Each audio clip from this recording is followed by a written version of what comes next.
Hello, RotoBallers! On November 4th, the NFL trade deadline has come and gone, and while there was some movement on that front, for fantasy managers, the DST landscape looks very much the same. This week, there are 4 teams on a bye. However, the Bengals and Cowboys ranked 30th and 31st in DST scoring, while the Tennessee Titans moved up to 18th in DST scoring after dropping 20 points last week. In reality, the only team fantasy managers will need to account for is the Kansas City Chiefs, whose 6.7 fantasy points per game this season ranks 15th. With that said, here are 5 defenses fantasy managers can stream with confidence in week number 10. And we're going to start things off with the Tampa Bay Buccaneers as they take on the New England Patriots. It really does pain me to have to bet against Drake May, but last week the Atlanta Falcons posted 10 fantasy points thanks to Jalen Walker, LaCale London, and Brandon Dorless, each recording a pair of sacks each, and Jesse Bates forced an interception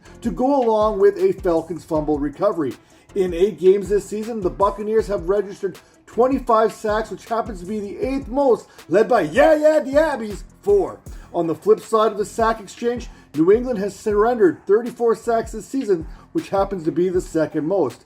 Since week number 3, no DST has scored more fantasy points than the Buccaneers, who are averaging 10.5 fantasy points over those 6 contests, including 3 contests with more than 11 fantasy points and 4 with at least 8. And a lot of that production, that comes from the 12 takeaways they have forced this season, which also happens to be the 6th most.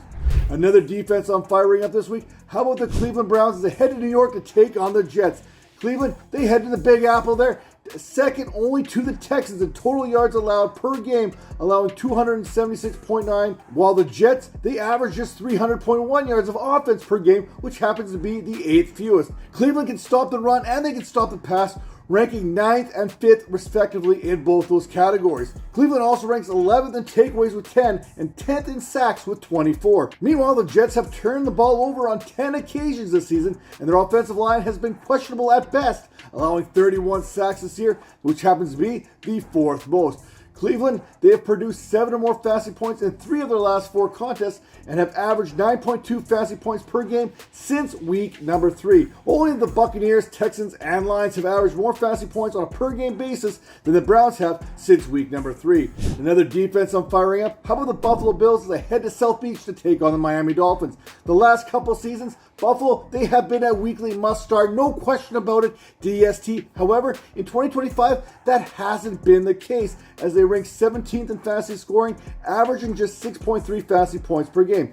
This week, they face a Dolphins offense that has allowed their quarterback to be sacked 20 times thus far, and they've turned over the ball a league-high 15 times. Tua Tagovailoa, he only has 15 passing touchdowns, and he has thrown 11 interceptions. If not for Geno Smith and his 11 interceptions this season, Tagovailoa, he would be mercilessly booed in fantasy circles. That's probably still going to happen this week, considering that the Bills have forced 9 turnovers this season of their own. Since week number 4, Buffalo is averaging 7.6 fantasy points per game and have 5 or more fantasy points in 4 of those 5 contests, including a 17-point performance 2 weeks ago against the Carolina Panthers and a 5-point outing against Patrick Mahomes, where they held the All-Pro without a touchdown and just 250 yards passing. Another defense that fantasy managers get hot with and get cold with and don't know what to do with. How about the Los Angeles Rams as they take on the San Francisco 49ers? Over the Rams' last 3 contests, their defense has been as good as anyone's, at least as far as fantasy is concerned. Los Angeles is averaging 12.3 fantasy points per game over those 3 games, and since week number 6, only the Buccaneers have yielded better results for fantasy managers.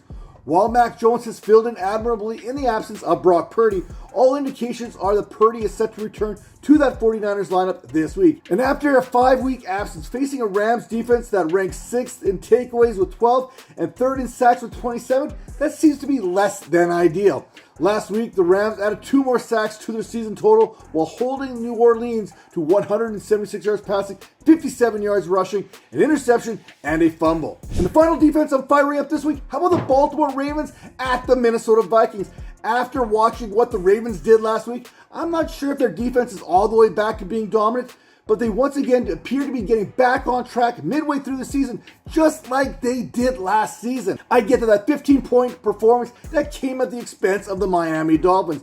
But that was the same Tua Tagovailoa-led squad that dropped 34 points on a Falcons team the previous week. Baltimore, they held Tagovailoa there to 25 of 40 passing, sacking him twice, forcing an interception. Baltimore wasn't done there. They also forced a pair of fumbles, bringing their takeaway total up from 4 to 7 in just one contest. After 3 consecutive weeks in which the Ravens registered negative production, they have now produced 24 fantasy points in their last 3 contests, while their 8 fantasy points per game, that ranks 8th. Another aspect that benefits the Ravens this week is the 33 sacks the Vikings offensive line has conceded, which happens to be the 3rd most.